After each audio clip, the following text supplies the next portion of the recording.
Thanks for being here, and thanks for joining us online to have a deep dive into the resilience science must-knows. This is something that's been a pet child of many of us in many organizations, and it has been discussed during many dinners, lunches, over WhatsApp and Slack and email and so on. And it's the resilience science must-knows. It's 9 of them. We're not going to go through all of them in detail today, but we're going to discuss 3 of them. I'm going to let the panel introduce itself because I need to run and get one of the panelists in a second. But I just wanted to say this is a critical discussion to look at what it is we know about resilience, because we don't know the same thing and we have different understandings of what it is. Last week I was in Sao Paulo, last week actually, and resilience comes up in almost every discussion that you have, the need to invest in resilience. And then the next thing that they say is so that we can mitigate risk, which is not resilience. There's a bit of it in resilience, but it's made up of so much more. So getting that common understanding of what it is, and also, I don't want to use the word learning journey, but that's ultimately what it is, because we need to shift stuff, how we operate, how we do things, and this is an excellent tool. So with that, it's my absolute pleasure to start running this direction, and then I'll bring Saliha here in a second and hand over the mic. So I look forward to be back in a few minutes.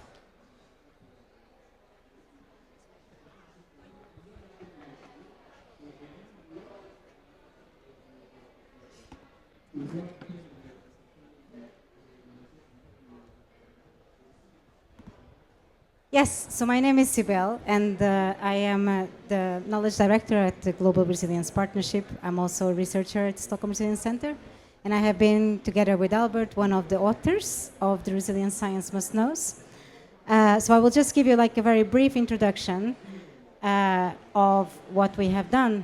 And exactly as Jesper said, there has been like so many calls for resilience. Resilience is becoming like almost like a buzzword that sort of is like appearing in all kinds of reports, calls for action.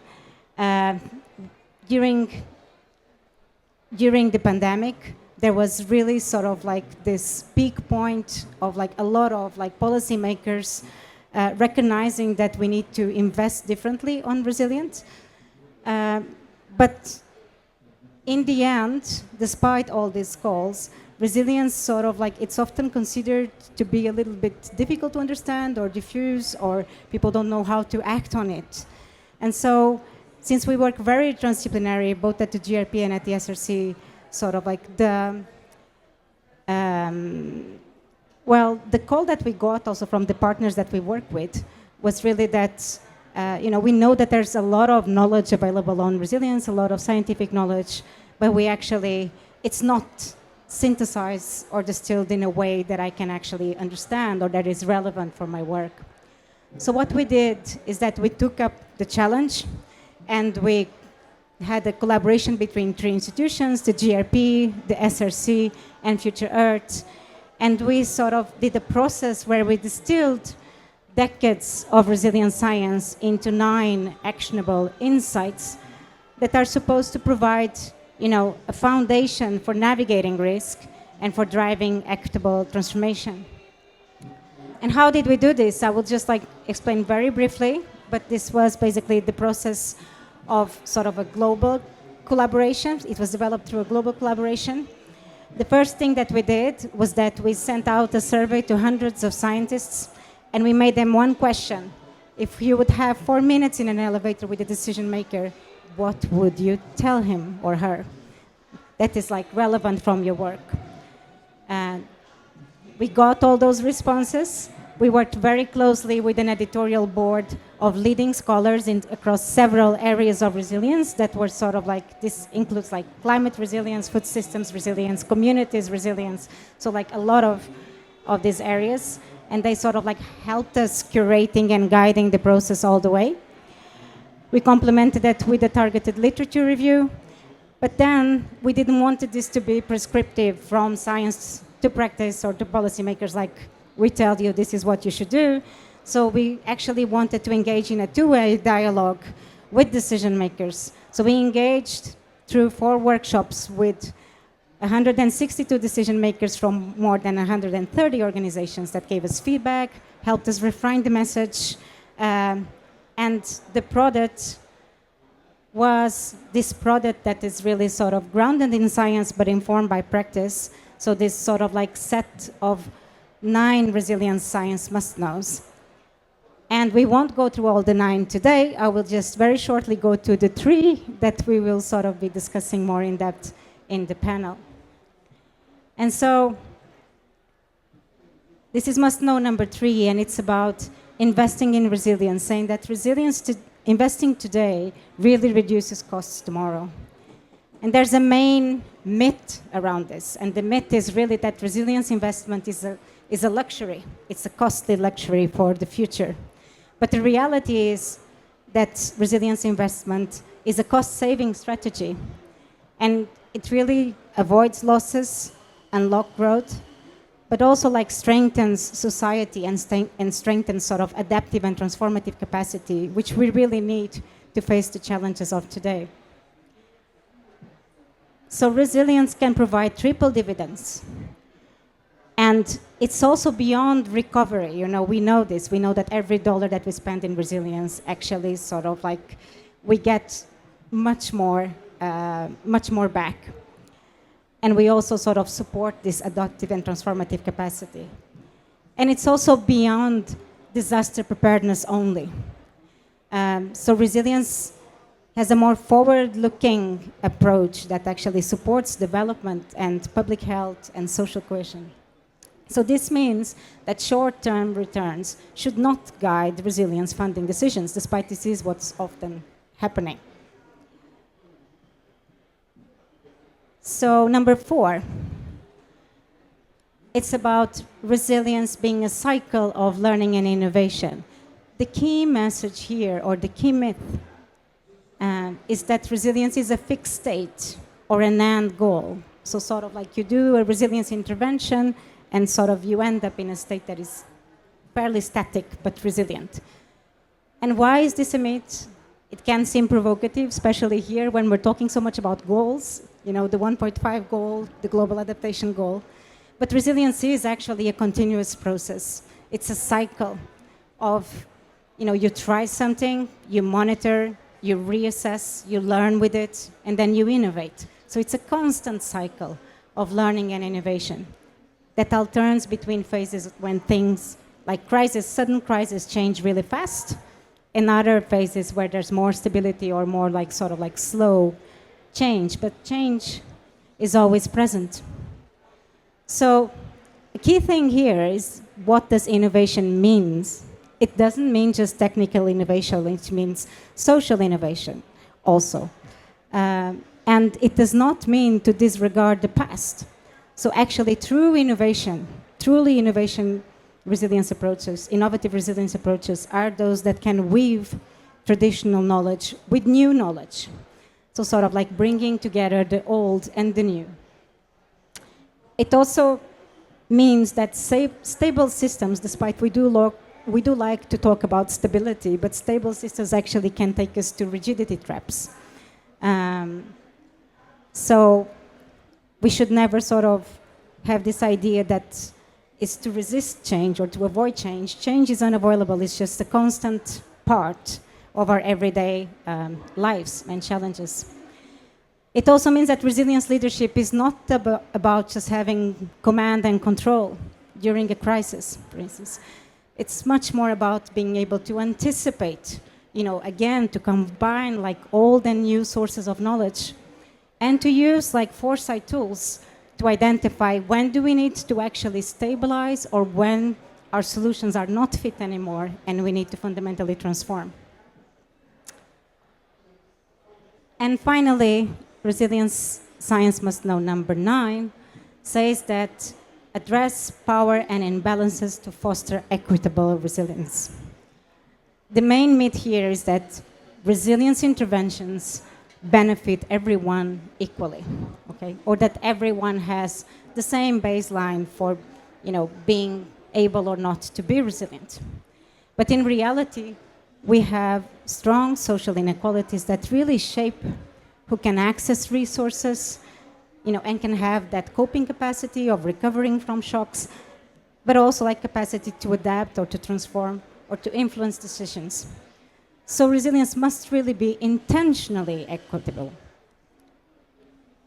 That means recognizing that historical legacies affect resilience in the present. So, things like colonialism or racism or exclusion, right? They continue to shape who holds power today, who is resilient today, who has that capacity, that flexibility. And then inclusion means much more than recognition or just inviting someone to the table, right? True inclusion means that we need to redistribute power and to really sort of like address what are the power inequalities, to address that straight on, and to ensure like truly meaningful participation in decision-making processes. So compensation or technical fixes are just not enough. And that demands a transformative shift. Yeah, so very short, that's it. I think I will leave time to the panel. Okay, thanks so much, Sibel. We've been working hard for a year now, very closely, Sibel and the broader team, to work on this. And the discussions we've been having among ourselves and the experts have been fascinating. And we're so thrilled to continue having these discussions with our eminent panel today. So I'll begin by bringing them up one by one. Emily Boyd, please come up. Professor, Director of Bayer Institute at the Royal Academy of Science. Just pick a seat, you get first tabs. We have Amy Cather Campbell, Columbia University, current at the UN Secretary General Climate Action Team. Saliha Dobacic, hopefully I get the pronunciations right, the lead of Programming and Innovation Unit at Adaptation Fund. Christina Snyder, Governor's Tribal Advisor at the Governor Office of Tribal Affairs. Come on up. And we have Juan Pablo Hofmeister. Where are you, Juan? There you are. Senior Climate Change Specialist at the GEF.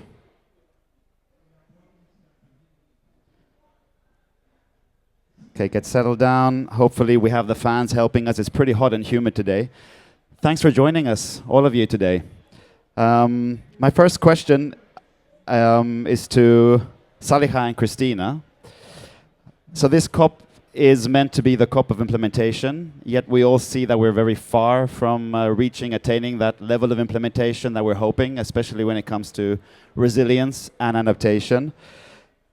Do you think the type of systemic resilience approach that we talk about in this report is one way of unlocking these implementation gaps and really accelerating action across those issues? So I'll begin with you, Saliha. Thank you. Yeah, it's very hot today, and I brought my laptop in case I need some help. But that's a general enough question, I would say. And yes, in principle, I think these kinds of exercises and findings and insights are very helpful. I mean, very helpful to me personally as we make decisions about what to propose to our board in terms of strategic decisions. The COP process is very powerful, but it's by necessity not necessarily giving us all the details, all the guidance at the level of the detail of operationalizing the work that they're asking us to do. And so these kinds of exercises, I think, are very helpful in getting some clarity, getting some dialogue, reaching some kind of, having the opportunity also to take temperature. And I feel like from what I've seen, the resilience must-knows have not been all that controversial. So that's also helpful in terms of going forward, planning, thinking about these things in ways that are not too abstract, not way too academic, ways that can be communicated also to our partners and stakeholders. So if there is a sort of a general adoption around these principles and values, yes, that can be tremendously helpful. Thanks, Aliha. And Christina, your reflections on the same question. Sure. So, as some background, I'm a member of an indigenous nation in California. I'm also the governor's first tribal affairs secretary in the state of California, and we implement a lot of, is this close enough? Okay. And we implement a lot of different resilience and adaptation programs, and all of those are in partnership with diverse communities and especially prioritizing tribal nations. And so that's just kind of the mindset I'm coming at this question with. And it's the way that we've been able to do that is that very early on in the governor's administration, he issued also another piece of paper that said, I want you to prioritize historical justice for California tribes. And he also issued some follow-up pieces of paper that said, we want you to be implementing co-management, land back, including tribes in green energy approaches, including tribes in all of the things that tribes have been historically excluded from, because this is our approach to addressing historical inequities and ensuring that moving forward, the indigenous communities that are hit hardest by climate change are actually able to benefit from all of these amazing opportunities. And so I think, to answer your question, I think that studies like this, pieces of paper like this that provide concrete direction and concrete results that can come from that direction, but leaving it general and open enough for people to interpret how they might do. It's a resilient type of report. It's a flexible and adaptive type of report. And I think that its ability to be effective is only going to be limited by, how many important people are talking about it and saying, this is exactly what we need to do. And so I think, in tribal communities, we see that a lot of times we've been doing things since forever. We're incredibly resilient. We're incredibly adaptive. And if we weren't, we wouldn't still be here. But a lot of times we see that you can only advance your resiliency and get it funded and get it implemented if you have reports like this that back up what you've been saying since forever. And so I do think that reports and studies and recommendations like this can be incredibly useful if you use them strategically and if you lift them up in the way that they're intended to be lifted.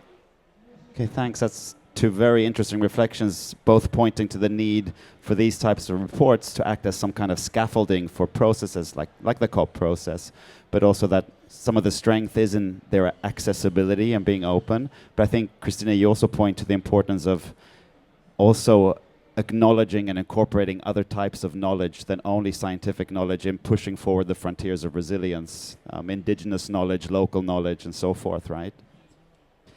Good, thanks. We move on with, I'll give a bit of a preview. The questions are going to be to Amy and Juan, so you're prepared.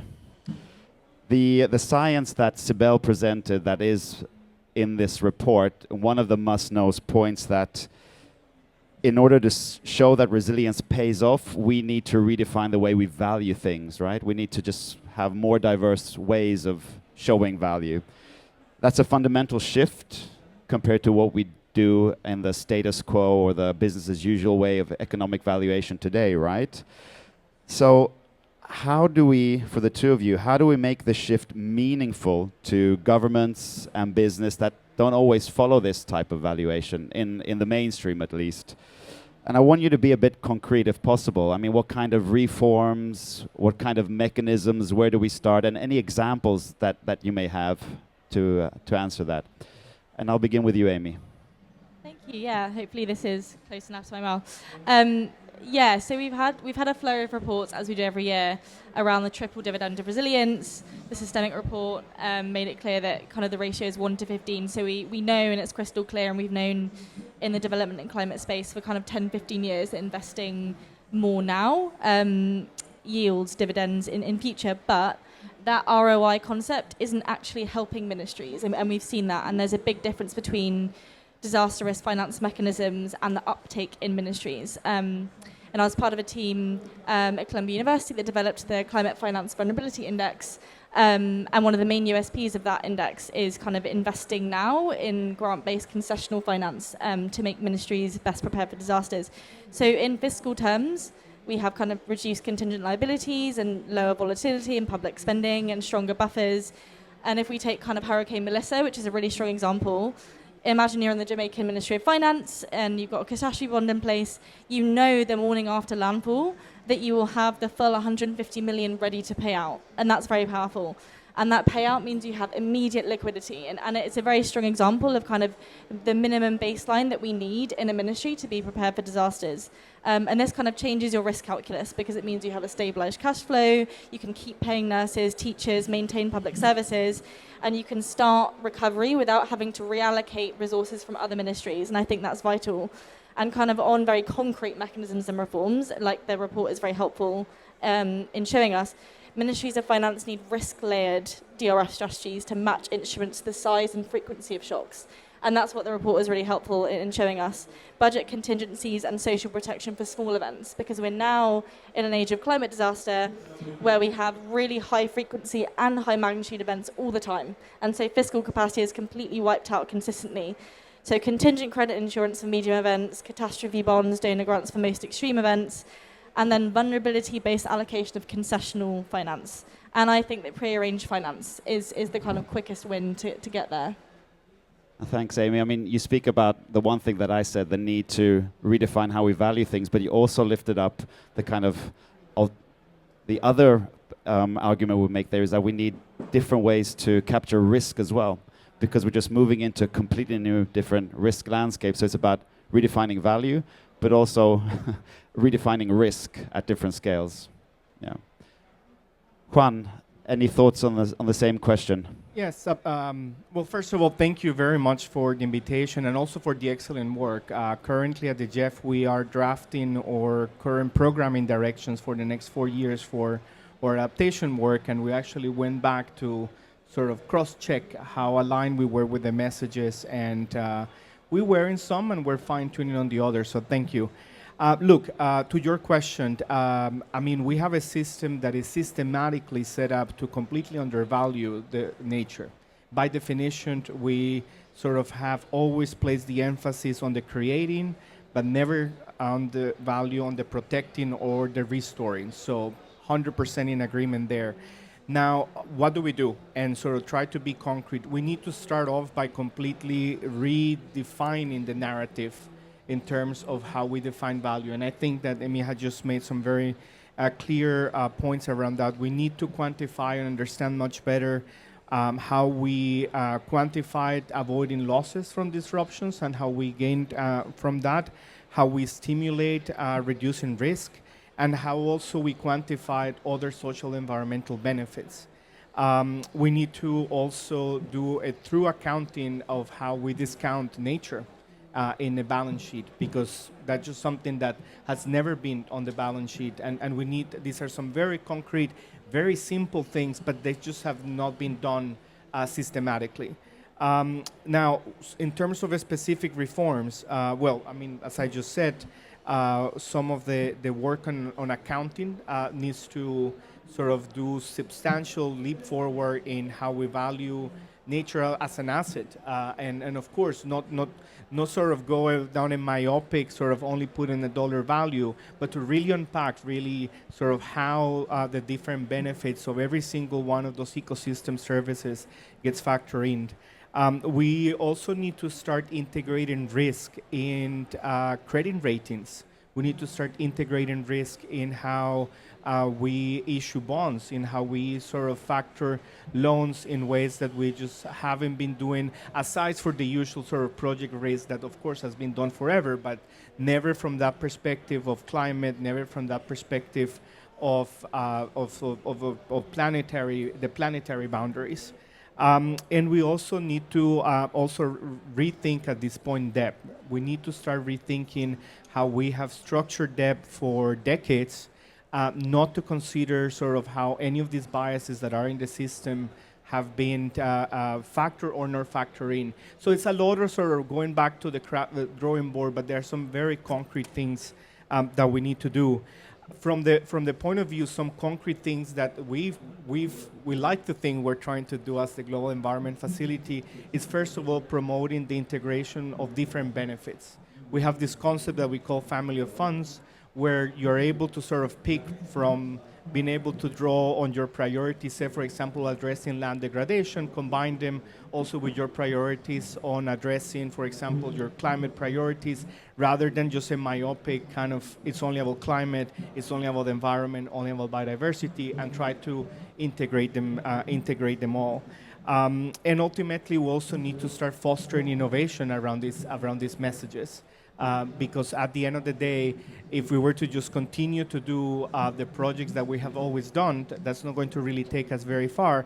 But making very clear that in this caveat, and something at the Jeff that we value very much, is understanding that this innovation also comes from actually bringing traditional systems. It might sort of be counterintuitive, but actually it's quite the opposite. A lot of that innovation already sits in sort of how the stewards of the land have treated nature, and actually the real innovation is bringing it back into the mainstream. Thank you both. I think both of you raise very interesting points, especially going beyond just what we focused on, the need to have pluralistic valuation, but also been thinking much more carefully about how we value risk and involve risk assessment which matches the epoch that we live in different decisions we make. I also like the point you raised, Juan, about debt, because that takes us to the issue of justice and power. I mean, we've just recently seen reports that we reached a few years ago the $100 billion financing goal, but that's woefully inadequate. But a lot of that financing is still focused on infrastructure, and a lot of that goes as non-concessional loans, right? Which just reinforces some of these debt issues. And speaking about power, we're very happy that the final panelists made it. We're so happy that, because you've been running around in this hot and humid. I can just introduce you briefly, and you came right in time because the next question will be going to you and two other of the panelists, but I won't go with you first. I'll let you warm and listen to the others, and then I'll pass it on to you. But Hindu Umaru Ibrahim, you're the president of the Association for the Fulani Women and Indigenous People of Chad, AFPAT, correct? And you're also a planetary guardian, so we're so happy to have you here on the panel. But continuing with the issue of power, the Resilient Science Must Know 9 that we presented earlier says bluntly that you cannot build resilience without confronting power imbalances and dealing with inequities. Yet we still see these massive entrenched injustices all around the climate system, both in the negotiations, but also the impacts, the responsibilities, et cetera, et cetera. So this is going to be the three panelists. We'll start with Emily, then Christina, and then Hindu. And I want you to be concrete if possible. How do we tackle these injustices and power imbalances? Where do we start? What kind of mechanism do we do? You can choose the local, global scale, or both. Go ahead, Emily. Thank you. Very easy question. I think that just to say the insight number 9, the justice and power, it actually underpins many of the other must-knows, I think. Because to be able to achieve many of those other things, let's say investments that are cost-effective now versus the future, requires understanding what kind of investments you're doing and for whom. I think with regards to building innovation, it also relates to who's at the table, who's recognized, what needs are we talking about, and what capabilities are we trying to build here, and also whose aspirations are we trying to support. So fundamentally, I think these must-knows can also underpin the whole UNFCCC process as well. I think that bringing to the table, which they are trying to do in certain ways, differentiations such as intersectionality, issues around inequality, global north, global south, within the negotiations. That's why we have negotiations. Countries are here representing themselves to negotiate their positions. So it is power in action, let's say. But you're asking me, how do we solve that? And the issue of power and redistributing power is something that we haven't solved throughout humanity, right? But I think what we can start to see is that the real lived experiences, as mentioned here by some of my colleagues, are, I guess, recognized through this kind of work, which is challenging in itself. It's a bit sad that we can't just recognize those differentiations, those inequalities, and those power indifferences without.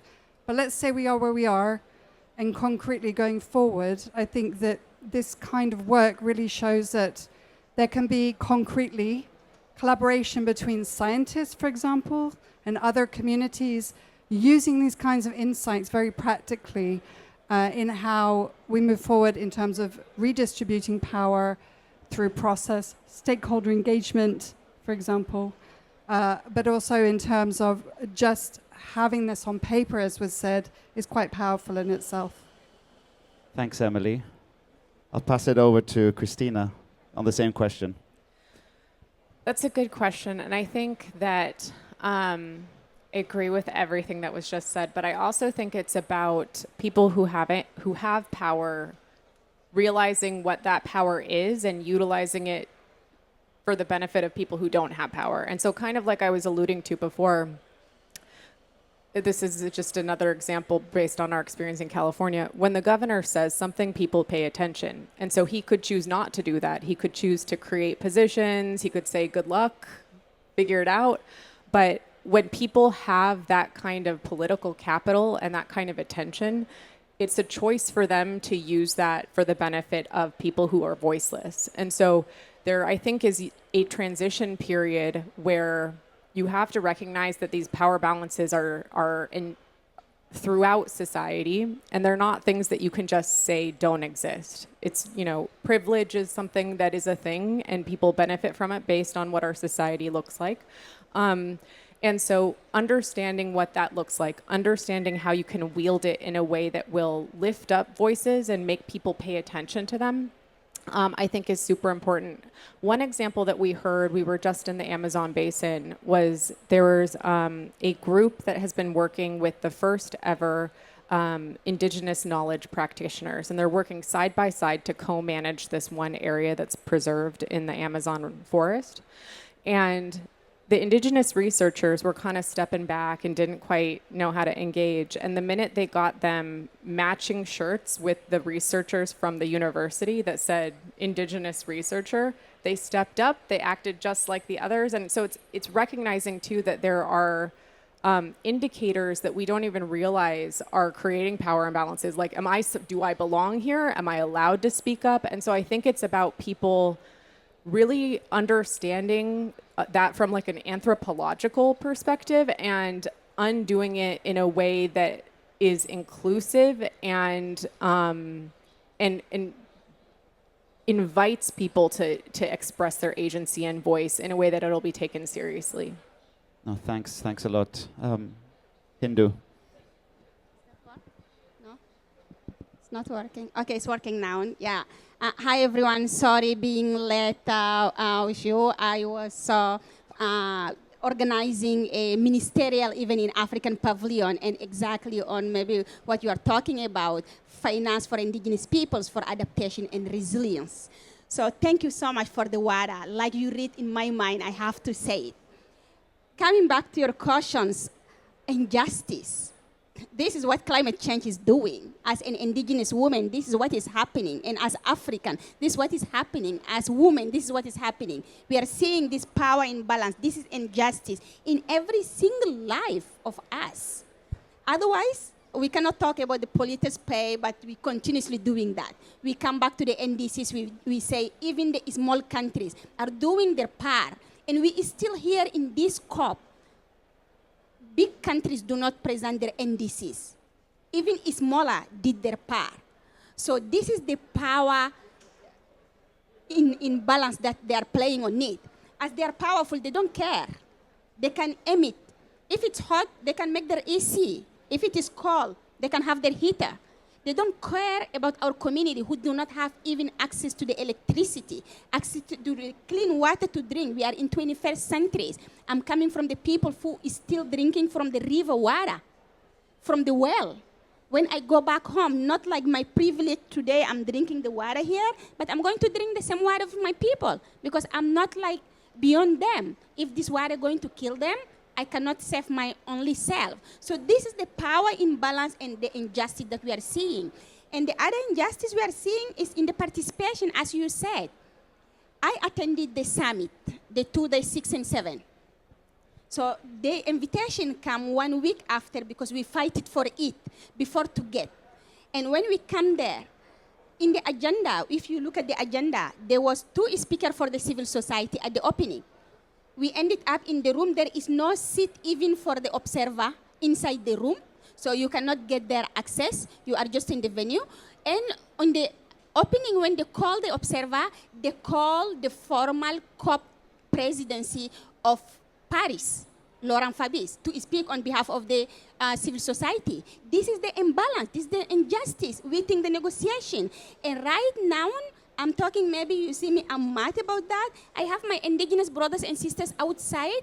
We have people with the gun, like going to the war because of the indigenous peoples. Like seriously, those who block, we are discussing since yesterday with the COP presidency.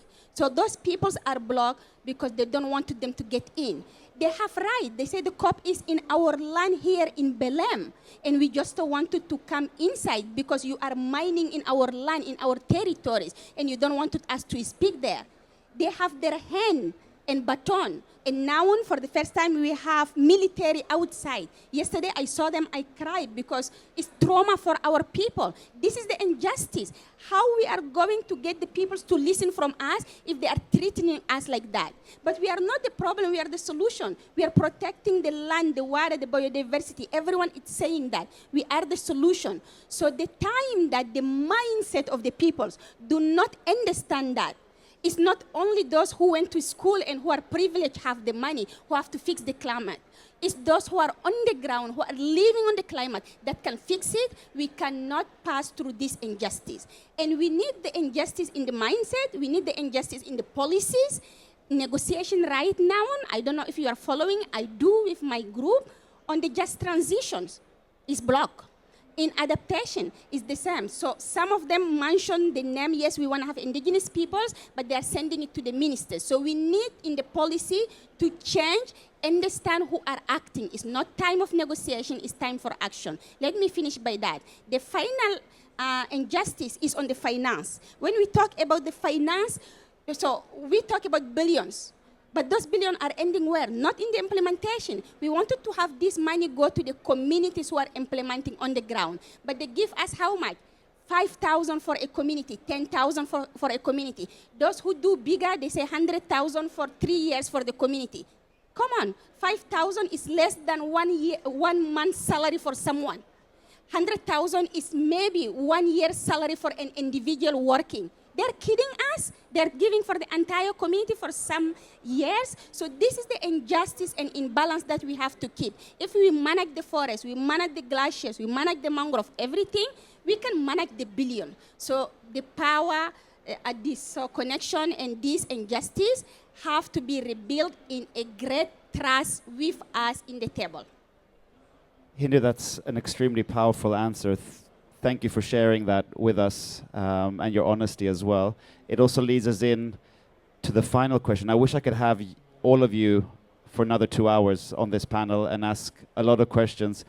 But actually, my next question was going to be to everyone to reflect on the first week of COP30 and just a very short personal reflection of where you think we're headed at with regards to some of the issues we've spoken today, the need for diverse valuation, the accelerating implementation, and incorporating justice and power issues. I think Hindu alluded to a few things. So, Juan, I'll start with you, and then we move like this, and then we wrap up and give Nate Matthews a chance to wrap things up afterwards. Thank you. Well, it's I'm at a point between optimism and just true nervousness. I feel that there are enough elements on the table. I mean, obviously, because of the work I do, I pay particular attention to the work on adaptation and finance. And I feel that we have a little bit of a direction. We have some direction, but there is a lot of distortion, and we could very easily get lost. The work on indicators, for example, I just don't feel that we have the necessary balance there between the type of flexibility that we're going to need for countries and at the same time the type of sort of like concrete framework to be able to be guided. So I'm a little skeptic at this point. I'm hoping that through sort of some turning things around, we can really bring some attention back to the table and get us past this current stalemate we're in, because we're really not seeing the ambition that we need on the table. Okay, thanks, Juan. Christina. I think after week one, I feel optimistic because I'm hearing a lot of good things, but I also feel like there's a gap between what people are saying and also trying new things. I think, as Sibel mentioned earlier, we have to be,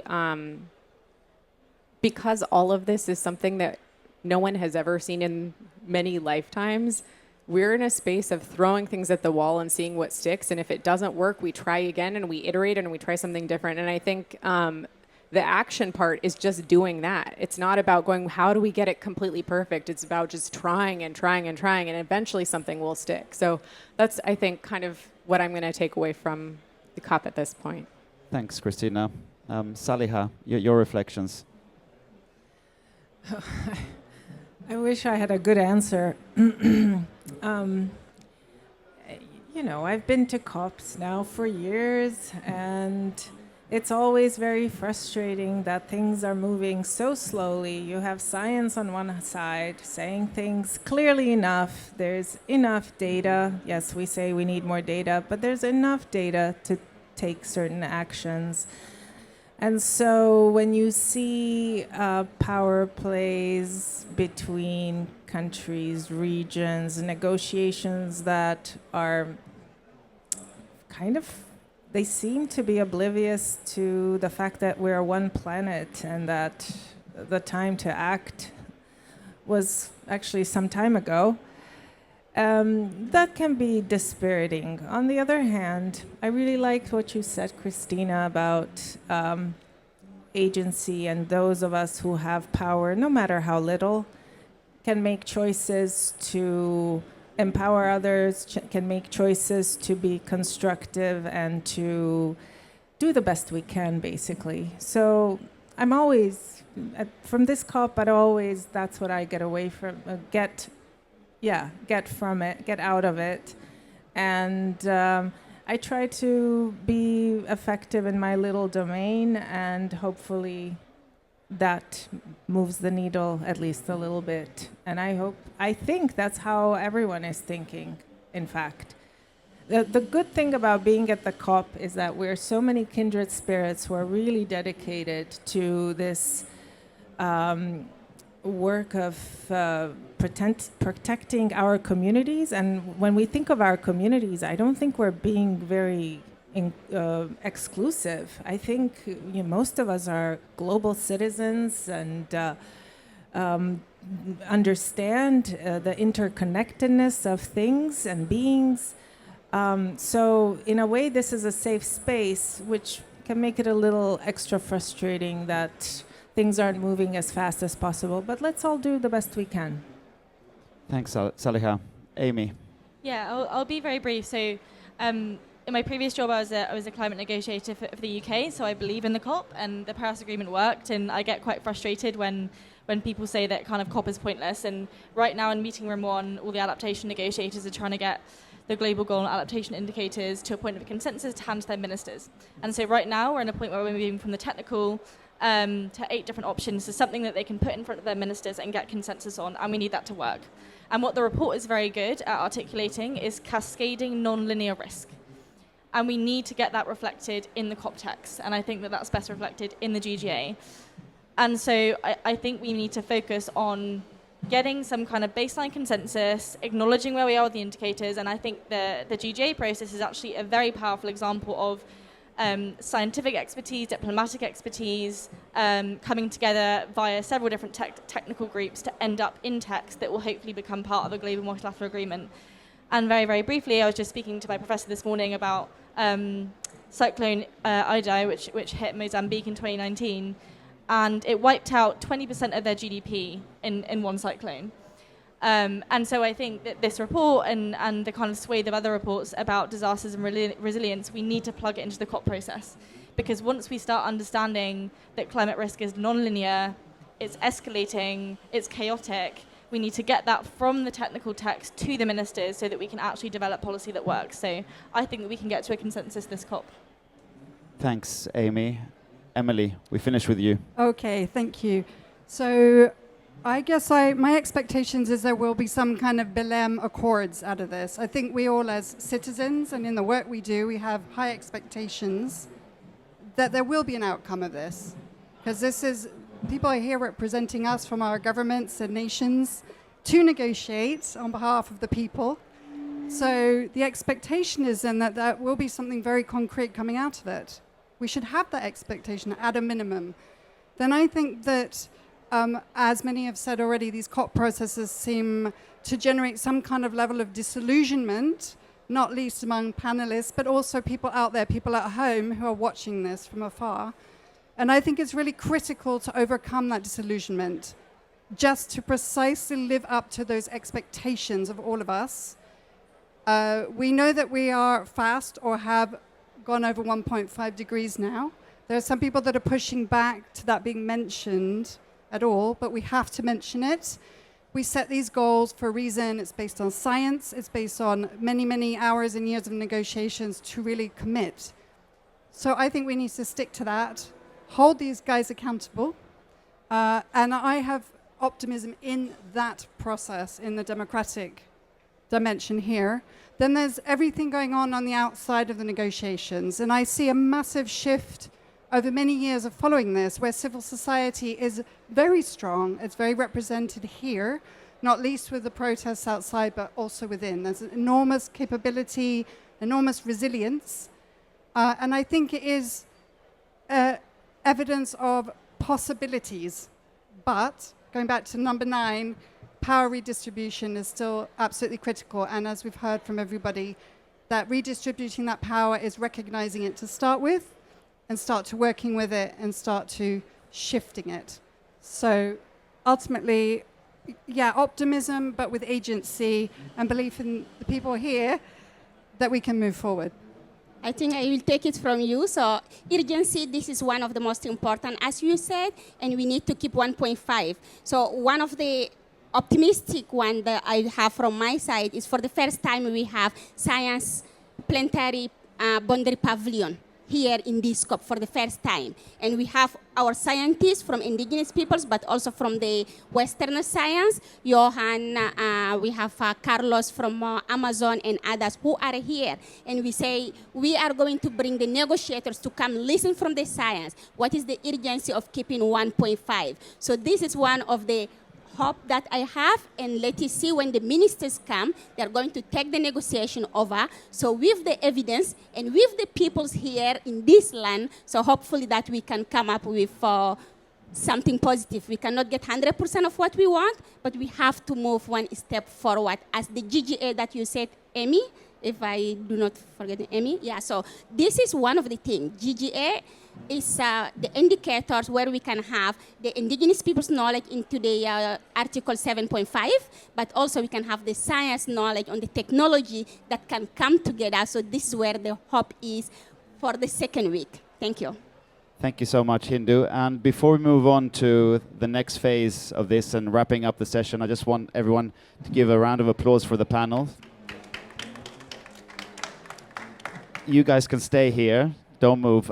I'm going to swap seats with Nate. I'll let Nate introduce himself. He's a good friend and a respected friend of the GRP, and we always value his thoughts and insights, so he'll be closing this session. And there's also a surprise after Nate, but I'll let Nate introduce that. Thank you, Albert, and what a pleasure to wrap up such a fantastic and rich session. So thank you all for your inputs. I certainly won't be comprehensive here because there was so much provided. And yeah, I'm Nate Matthews. I'm the CEO of Planetary X. We're a nature-focused fintech. And yes, I've been involved with GRP in the past and still now, and other organizations. It's all very close to my heart. So I was asked to wrap up just as a quick, very 20-second recap about the three must-knows that we've dived into today around resilience investment paying off, not being an end goal, so we're talking about a process, and addressing the power imbalances. So just to collect a few notes that I picked up on from the panelists, and again, apologies if I'm definitely not being comprehensive, but talking really about this not as a cost center, but a performance driver, and the need to think about resilience as a competitive advantage for businesses, but for everyone. So I think that's really critical. I really appreciated the comments about redefining the value narrative and how we think about nature as the biggest asset class that isn't being invested in at the moment, and we really need to think about that. And also this pricing within markets. So markets aren't adequately pricing a lack of resilience, and that will have to change. And it's going to hit companies really hard. Some of them are aware of it, but most aren't. So that's from the investment component, and it's a little bit high level. But thinking next to the end goal, and I really think this is interesting to think about, resilience as this journey was mentioned a couple days ago, and this need for iterative capacity of resilience, and thinking not just about learning, but about learning systems and how we can actually look at a full system of learning, and maybe even thinking about governance that rewards course corrections. And I think the UN could certainly benefit from some of that thinking right now. I mean, I'm thinking about us going into the negotiations next week. We know they're going to be messy. Maybe it's time to think about things like a supermajority as opposed to, a full consensus where we just have people using other countries as proxy blockers. So thinking about this need for this iterative capacity in these learning systems, not just within ourselves, but within the institutions that govern the key processes that we're all here for. And then some comments about data that I really appreciated. And I agree that we definitely have the data, but I don't think it's accessible yet. So I think that's another key component, and so how we can find ways to distribute that data effectively. And then finally, on the power imbalances, and I think it's critical when we're speaking about Indigenous people and other people who steward the environment and do the fantastic work on the ground, that we can't expect them to be philanthropists. This is how we treat them at the moment. We ask them to protect the land, protect the water, but we don't pay for that. We don't reward them for that, and we don't incentivize them to do it. In fact, only we criticize them when they don't do it. And that's a huge issue that really needs to be addressed. And I think when we talk about agency, finally, I think it's really critical to think about it as distributed agency, because agency alone isn't enough. It has to be distributed across scales. It has to be distributed across geographies, and so all the different levels. So the last point I wanted to make was on the planetary boundaries. So thanks, Hindu, for bringing that up. And I think, just linking this explicitly to planetary boundaries to economic value chains is also really, really critical. So just to wrap it up, I would just say that, I think these resilience must-knows really give the clarity to leaders to be able to move forward, which I think is exciting. And now we must move beyond, the discussion to the actual implementation, which many good people are already doing, but we need that to roll out at speed and scale. And also remembering that there's going to be lots of resistance to that. And that's one of the points that came up in the must-knows. It's not a win-win, but we should definitely expect that resistance and be ready to move beyond it. So that's it for me. So thank you so much, and it gives me great pleasure now to introduce Baba Brinkman, who is I saw him do his fantastic work in Glasgow. And when we were going to have a wrap closing, I was secretly hoping it was going to be me that was asked, but I will spare you all that and pass over the microphone to a very talented individual. Thank you.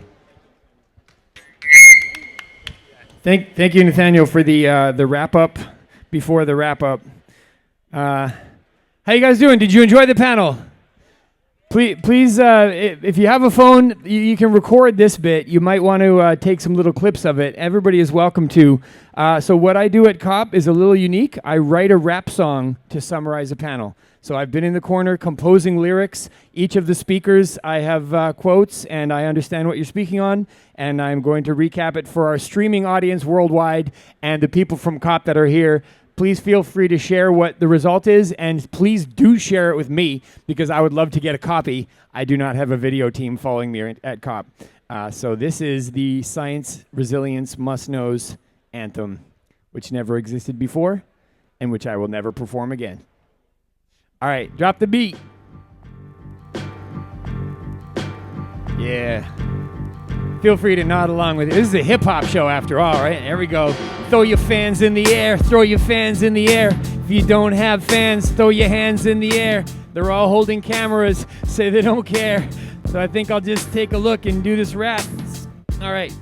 So, get the scientific must-knows on resilience. When disaster comes close, that's resilience. When the center just holds, it's resilience. When a rapper can bust flows, it's resilience. When disaster comes close, it's resilience. When the center just holds, that's resilience. Get the scientific must-knows on resilience. When a rapper can bust flows, it's resilience. Writing a rap in 45 minutes flat when anything can happen, you just pivot and adapt. That's resilience. To deploy the flow of words, resiliency in partnership with Jesper Hornberg and Sibel Quiroz. That's resilient flows. Yes, 162 decision makers polled. If you had 4 minutes in an elevator today with a key decision maker, tell me, what would you say? Can you distill an entire resilience survey into 9 key elements? It takes some wordplay, resilience. So let's break down the main 3, starting with number 3, which is investment is cheap. It's a cost saver. Invest now, profit later. Fail to invest and the cost is awfully major. If you're not ready when the fires in the forest come, then you are not listening to Albert Nordstrom or to Juan Pablo Hofmeister, audacious or to Juan Pablo Hofmeister. I got the names. Or to Juan Pablo Hofmeister, audacious action is needed. It's a major cost saver. We need to rearrange the values it's all based on. Why does finance fail to quantify nature? And don't forget about number 9. Keep it top of mind. That's the power imbalance which needs to be redefined. It's visible at every level and in every scene. We heard that from Hindu Almaran Ibrahim. Inequitable resilience. Her people are feeling it. She came straight here from an action at the African pavilion. The rich countries are hiding all their NDCs while her people don't have water or electricity. What? I think it's time to make some heavy noise. Let's call the Bayer Institute. I'm talking Emily Boyd and use the report to forge a few collaborations. Resilience is based on that stakeholder engagement. So many disasters in every space to handle. Hurricane Melissa leaving Dominica mangled, but the ministry was set with the ready financial support. That's resilience. You could ask Amy Campbell. In this age of climate disaster, we have to be mindful of every community's unique fiscal capacity, an eye for the response case in each sphere, so resilience response can be need-based for each space. So tell me, where do questions need to be decided? In California, the governor's office has someone called Christina Schneider, ready with the economic plans and with the research, and even the indigenous researcher t-shirts. So go find the resilience path and go spark it with adaptation funds like Saliha Dobarczyk. And thank you for the wrap up right before the rap news. Planetary X, that's Nathaniel Matthews. I'm finished with my point by point summation. Resilience is a cycle of learning and innovation. That's point 4, right? We're taking it to the basics. You have to test and adjust and repeat solutions. That means resilience is a form of evolution with constant improvements within institutions. Adaptation within the resilience movement. A meta layer on a meta layer. We can do this, and the final meta layer is this. It's rap music, so get the scientific must-knows on resilience. When disaster comes close, that's resilience. When the center just holds, that's when a rapper can quick to bust flows, that's resilience. Get the scientific must-knows on resilience. When disaster comes close, that's when the center just holds, that's when a rapper is quick to bust flows, that's. Thank you guys very much. Thank you. I learned a ton. My name is Baba Brinkman. I'm here doing this at pavilions around the COP, so if you want to add one to a session, just hit me up. And please do share the video. I'd really love a copy. Thank you guys, and thank you to the Resilient